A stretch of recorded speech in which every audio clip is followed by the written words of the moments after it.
because I changed this pattern, and my perception was, you must do this, and I've really been driven my whole life to get it right.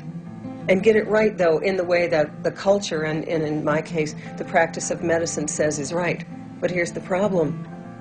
Most of what I was taught in medicine about what causes disease is not the truth. I cured my migraine headaches, not with Imitrex, not with Advil. I cured them with a change of perception.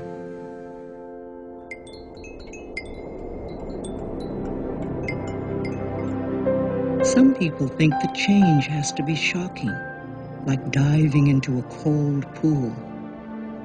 But it can be as simple and easy as letting go of the limiting beliefs you're holding on to. I can't change. I'm never going to feel healthy. I can't have the life I want. I can't stop feeling tired. I can't be happy. Wanting things that I don't change. I can't. You can begin your journey wherever you are, whenever you want. You may be starting your journey from a mansion or a homeless shelter. Wherever you begin, the gateways to wisdom and knowledge are always open. And the first step can be as simple as changing a thought from I can't to I can. I can do it.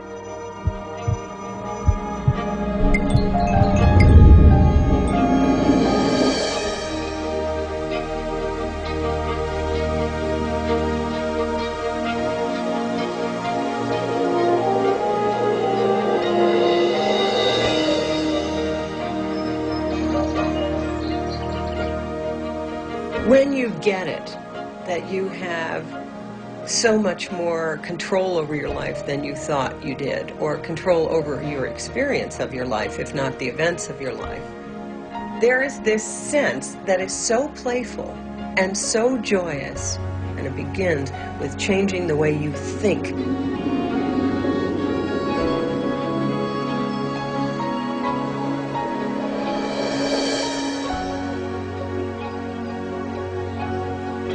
Life as you know it can change in an instant.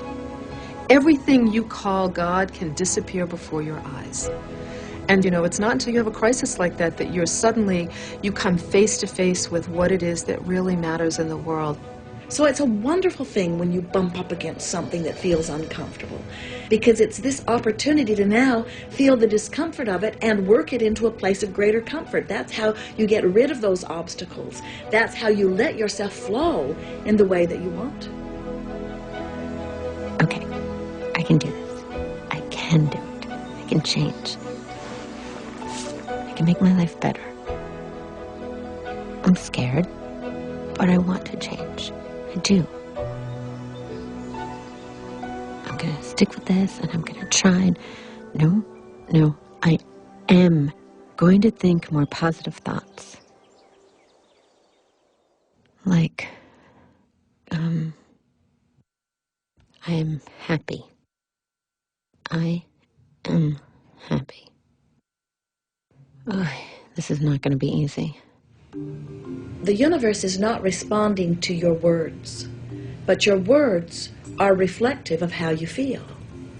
And how you feel is reflective of the vibration that you're offering. And the vibration that you're offering does equal your point of attraction. So paying attention to what you say is a very powerful tool for understanding what your point of attraction is. It was on a tour of Australia, and it was one of the first conversations we ever had. And so I was trying to rush her around, and no one should rush Louise around. She is right time, right space, all in its good time type of person. And I said, Louise, let's do this and let's kill two birds with one stone. And Louise looked at me horrified and said, why would you want to kill two birds? She always walks her talk, and everyone around her seems to pick up on that. From that moment on, I really was careful in what I said. I stopped saying, I can't stand this, that person's a pain in the neck, or I'm hopeless. If you can really accept the fact that every time you think a thought and every time you speak a word, you are literally painting your future, whatever you want to call it, you are creating. and you're creating your own life. One of the gifts of affirmations, the using of affirmations over the years, it's allowed me to experience living in a state of abundance, living in a state of belief that all that I need will come to me when I need it, living in a state of recognition that all that really does matter is love. And it's because of using affirmations over the years, I find that I'm now more concerned with life as an energetic force, living in an energetic state of those affirmations instead of the actual words. To begin with, you start by what we call doing affirmations, and that is making positive statements about your life, and you do them deliberately. You might do them in the morning, you might do them at noon, you might do them at night, and as you start to do them, things will begin to change, maybe on a very small level. I call it getting the green lights in the parking places. The affirmations get you into that space where you are ready to recognize the healer that you need, recognize the teacher that you need, recognize the philosophy that will work best for you. Doing an affirmation is either writing it down, writing it on the wall or the mirror, or just saying it. My body now restores itself to its natural state of good health. I'm strong, fit, and vibrant all the time, every day. I'm in the flow of my work and play. My partner for life has arrived today, and wealth is here to stay. My income is constantly increasing. I'm infinite, I'm immortal, I'm universal.